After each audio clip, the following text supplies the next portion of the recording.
Hi, Ayesha. Thank you so much for joining me. Ayesha is the founder of Scary Ammi, which is a startup out of Pakistan. She's based in Lahore. And welcome and thank you for taking the time to speak with me. Hi, Priya, and thank you so much for having me.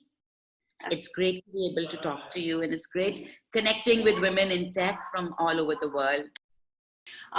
So the way that I like to start the interviews is to talk a little bit about, what got you into tech. So tell me about your journey from like college. Did you go to school for engineering? How did you kind of end up in this space? So I'm a non-tech founder, which is, I think, a complicated place to be, but a lot of people, a lot of women I know are in this space now. So I'm a medical doctor. I did my MBBS and I had a great medical school career. Was stood first in Punjab, had lots of distinctions, but somehow the idea of just replicating prescriptions didn't attract me that much. Like, I don't know why. It's obviously medicine is a fascinating field, but I wanted to be at the cutting edge of like whatever I was doing in my life. And medicine seemed to be a safe path, but not really like a path where I could revolutionize too much, being considering that I went to Pakistan and the field that I was in. So I pivoted to journalism because telling stories, talking to people was really the part that I liked the most in medicine. So I loved connecting with people. I love asking them questions. I love listening to their stories. That's just kind of the person I am. And so I went to Columbia School of Journalism for 2 years. I came back. Even before Columbia School of Journalism, I was working for the BBC. Before that, I've been published in Granta. I've run magazines in Pakistan. So I've always been in journalism since I was in O level. So I ran the Sunday magazine, which is a very popular weekly in Pakistan. It was actually Pakistan's first proper weekly magazine that I ran. And then I ran GT, which was Pakistan's first fortnightly. So I was in this even before Columbia. And then after Columbia, I went more towards news management. So I was a part of Express News and other television channels. Now, being a woman in this industry, right? And maybe this question doesn't quite apply because, you haven't started raising money as yet. But even through your accelerator program, through that entire journey, was there disadvantages to being a woman? Did you see any bias being exhibited?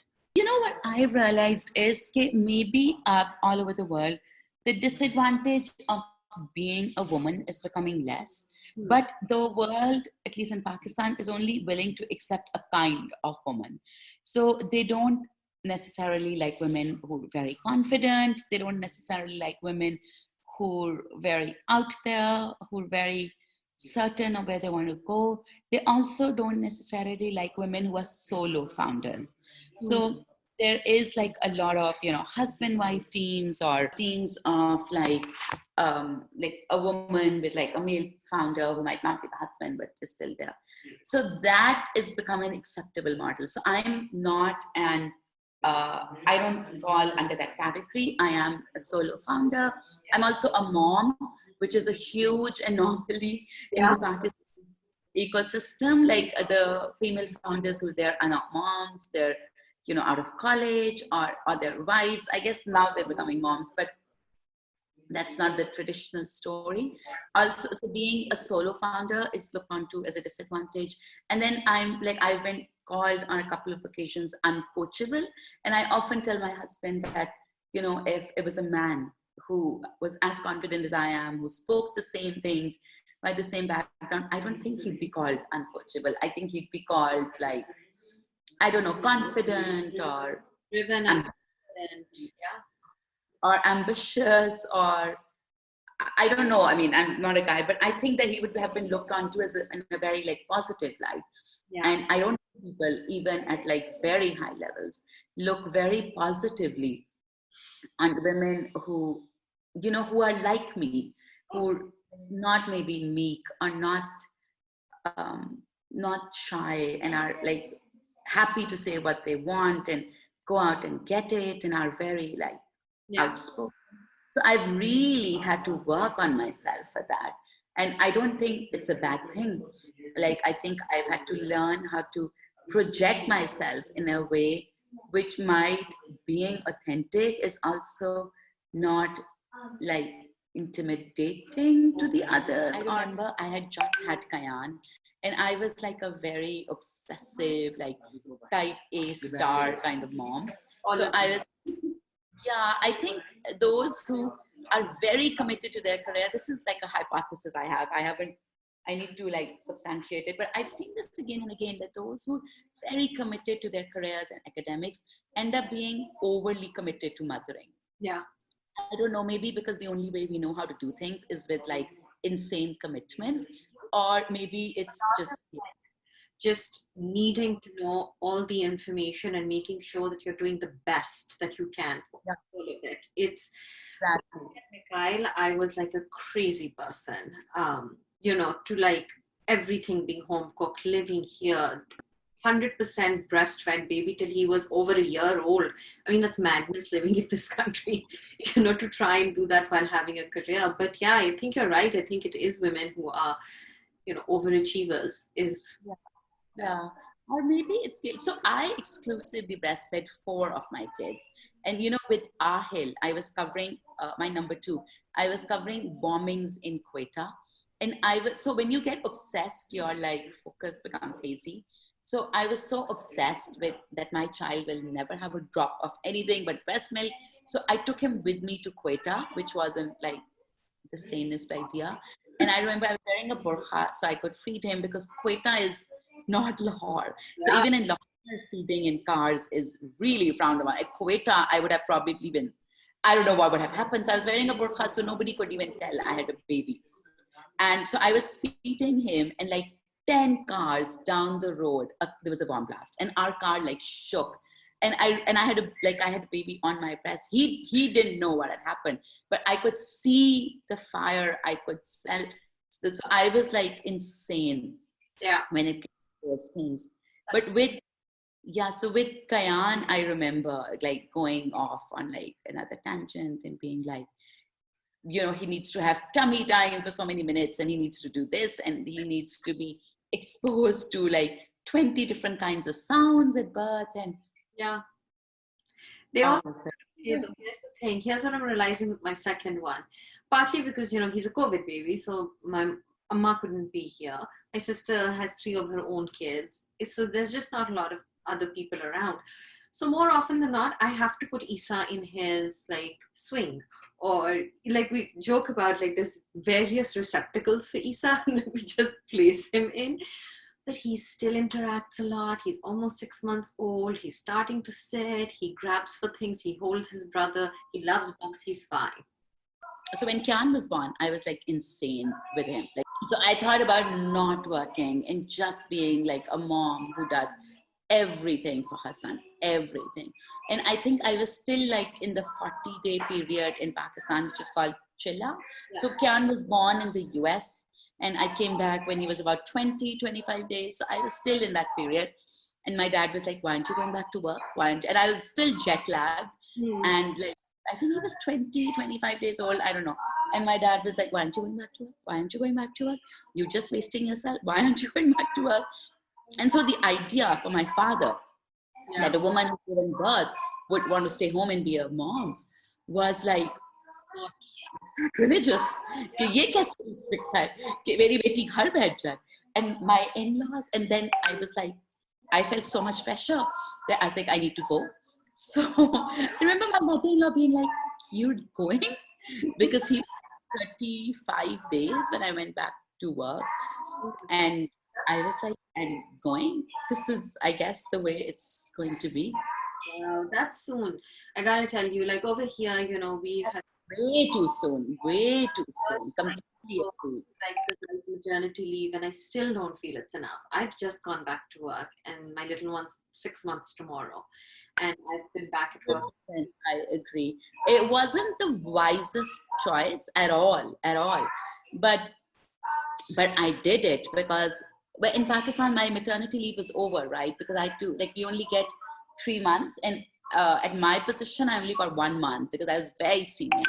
So the other 2 months were unpaid. So had I delayed it more, I wouldn't have had a job. Like, Yeah. it's sad in Pakistan. It's one of the areas I want to work in because I had to travel to the US to have Kian. So I'd used up my maternity leave over there. But so obviously I could have resigned or taken like a longer unpaid, I don't know. But I agree with you. I think it was completely like not the right decision to do. But with every kid, I've had to go back to work very early, except Sharan, because with Sharan, I began thinking of scary Ammi. So I didn't really have an office to go back to. But but it also kind of shows you how just to remain progressive in Pakistan or just to remain on top of your game, you have to make decisions that you know are harmful for you and for your family, but you don't feel like you have a choice. So if I had not gone back to work when my baby was 33 days old, I would not have had a job. And I think the same was true with Ahil. And after Ahil, my employers actually said to me that, maybe you need to go, maybe you need to resign and come back when you've had all your babies. But if somebody had said that to me in the US, I could have sued them. But here, I just have to smile and be like, um, maybe not. Like, I don't know if I'm going to have more babies or when. But like, these are very uncomfortable situations to be in. But in Pakistan, we're in these situations all the time. So the reason my dad felt that I had to go back to work is because he feared that if I didn't, I wouldn't have a job to go back to.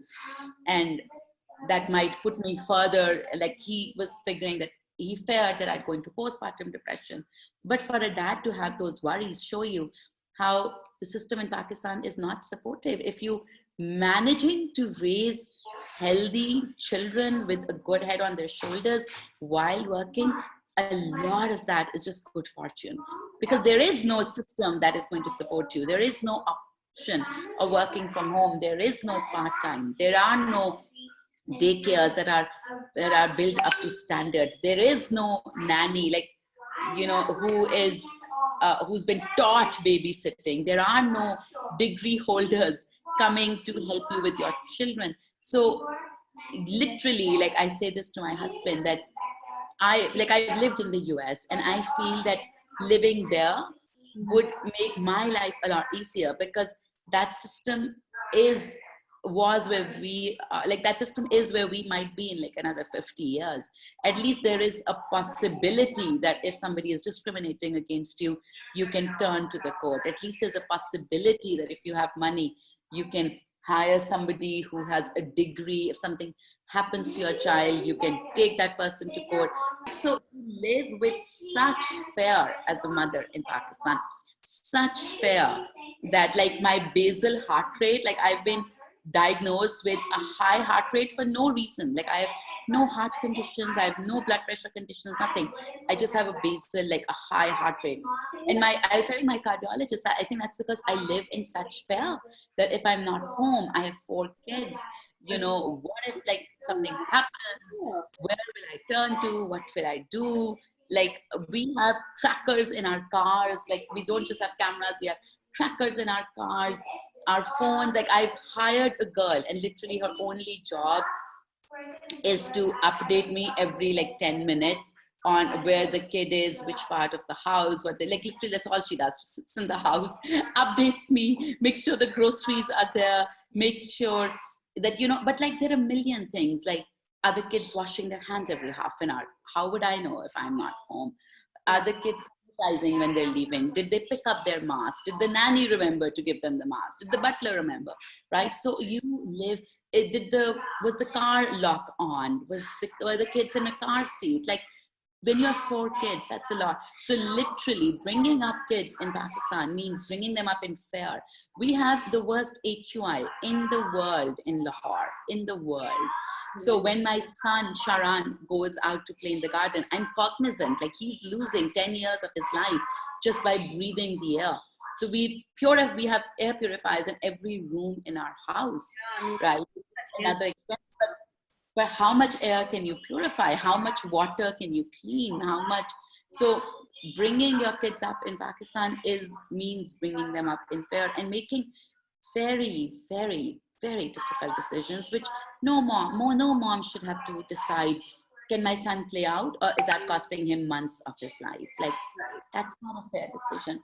Can Uh-huh. I go to work, or can I breastfeed my child? Because if I go back to work, if I don't go back, I lose my job. Those are cruel decisions for women to have to make. Cruel, but we make them every single day. Can my daughter go with the van driver, uh, the school bus driver, or is she in danger of being, abused? Is it okay for a male teacher? Because the problem is that if that happens, if that abuse happens, where is the safety net? That doesn't exist. Like, I am my child's advocate, the only advocate they have. So that is my hope, that with Scary Ammi, we've already seen a change. Scary Ammi was able to bring about, for the first time ever in Pakistan, a smog awareness movement in schools. And we were able to shut down schools last year for smog. And we were really making headways in our smog awareness campaign. But then COVID happened. And obviously, the greater emergency wins, for sure. Because with COVID, people are dying today. With smog, you will see. Effect, yeah, yeah. But even this year, they did not open schools in December, partly COVID, but also partly smog. So that's been a huge, huge victory. Just knowing that our kids are safer for a few weeks is huge, like huge for me. Just knowing, like masks, way before we had COVID, we had smog. And because of Scary Ammi, we were able to make masks mandatory in schools. So schools were turning away children who were not coming with masks. And Priya, this has never happened in Pakistan. People talk about around the world about people not wearing masks under COVID. We were able to get children to wear masks under smog, and we were able to get schools to like turn them back without masks. That was huge. So when with $100 million company, you also get influence and power. And like, that's what I want to use it for, like a maternity leave policy that makes sense, government policies that make sense, like monitoring of daycare centers. Also, with money, as you've seen with Bill Gates, comes the ability to do things and the ability to get people to listen. So I really hope that, when my daughter becomes a mother, she doesn't have to be a mother in fear like I am. And also, she doesn't have to feel like every minute of the day, oh my God, should I take my American children to America? Am I like putting them in a hellhole because I've chosen to live here? So she wouldn't have to feel like that. I really want every Pakistani Ammi, like every single Pakistani Ammi, to know that her mothering in Pakistan is on par with the mothering in the United States of America. That's like my dream. That's a wonderful dream to have, Aisha. And I think it's amazing the work that you're doing, because it's important, it's needed. I grew up in Pakistan and none of this existed. I have a sister there, and these support systems aren't in place. So, to your point, you have to make really difficult decisions as a mother. And I think that exists the world over, but there's support systems in place. Like, I've had my children here, but I know that there's checks and balances that protect my children, even from families, like family members harming them, right? In Pakistan, none of that exists. And a lot of the abuse and stuff that you speak about comes from people that they know. It comes from where you feel that everything's going to be okay, that you're comfortable with. Well, thank you so much, Aisha. I appreciate this. I know it's morning for you and your team is probably trying to get a hold of you. And I'm about to start turning the lights off at my house. It's 11:30 at night. But this was wonderful. I appreciate your time.